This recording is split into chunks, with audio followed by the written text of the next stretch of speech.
A year ago, Russia arrested and jailed the leading Kremlin critic Alexei Navalny. The government has now listed two of his key allies as terrorists and extremists. Well, let's hear more on that anniversary from our Russia analyst Galina Polonskaya. Galina, good to see you there. Tell us, what more do we know about Alexei Navalny's conditions right now, as well as his state of mind? Hello, Tox. Well, we get to know about Alexei Navalny from his posts in Instagram and internet, which are published thanks to his lawyers who visit him in prison.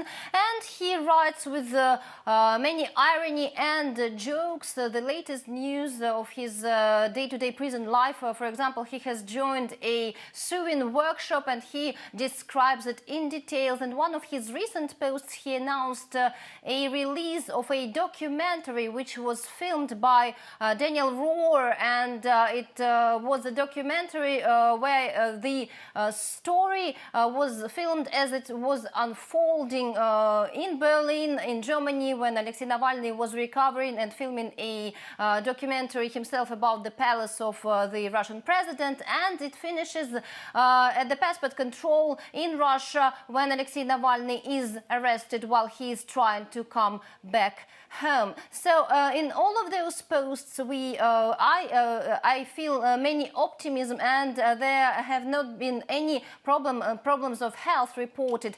So Alexei Navalny is just trying to keep up. Galina, we can remember perhaps the massive protest that Alexei Navalny led when he was back in Moscow, out not behind bars, I should say. How popular does he remain now, and how will his supporters be marking this anniversary of his jailing?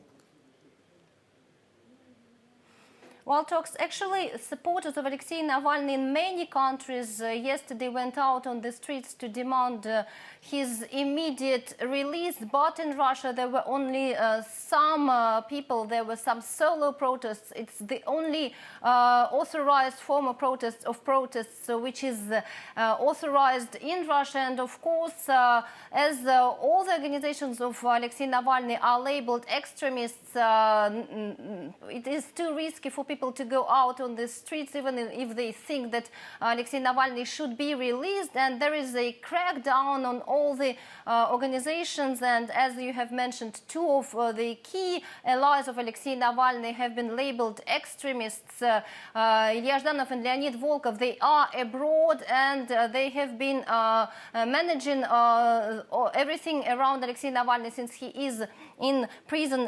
So after this total crackdown in Russia, there is no allies, no supporters. Most of the allies are either abroad or in prison.